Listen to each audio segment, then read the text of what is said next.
Good ఈ good morning people. Hope అందరు బాగున్నారు అనుకుంటున్నాను. యాక్చువల్గా ఒక పర్సన్ కావాలని చెప్పి రిపీటెడ్గా మిమ్మల్ని హర్ట్ చేస్తున్నాడు, వాంటెడ్గా హర్ట్ చేస్తున్నాడు అంటే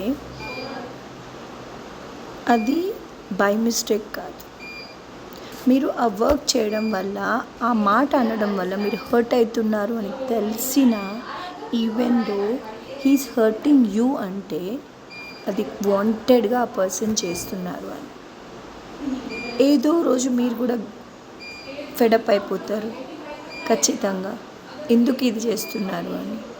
అండ్ వాడిని ఏమంటారంటే ఒక టైప్ ఆఫ్ సైకో బిహేవియర్ అంటారు.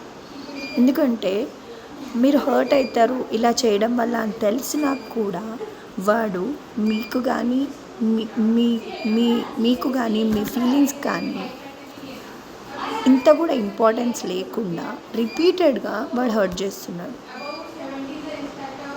అండ్ అంటే అది బై మిస్టేక్ అయితే అస్సలు కాదు, బై చాయిస్. వాళ్ళ మెంటాలిటీయే అట్లుంటుంది. అటువంటి వాడిని కానీ ఆమెను కానీ మనం కంటిన్యూస్గా బేర్ చేసామనుకోండి, దానివల్ల మన సెల్ఫ్ రెస్పెక్ట్ మనమే లూజ్ అవుతాం. అలాంటి వాళ్ళకి ఎంత వీలైతే అంత దూరంగా ఉండడం వల్ల ఏమవుతుందంటే మనకు కొంచెం మెంటల్ పీస్ అన్నా దొరుకుతుంది. ఒకరోజు బాధపడతాం, 2 రోజులు బాధపడతాం, 3 రోజులు బాధపడతాం.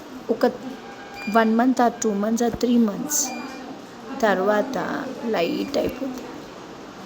ఆడికి కూడా దానికి కూడా అర్థమవుతుంది వాట్ మిస్టేక్ దే డిడ్ అనేది.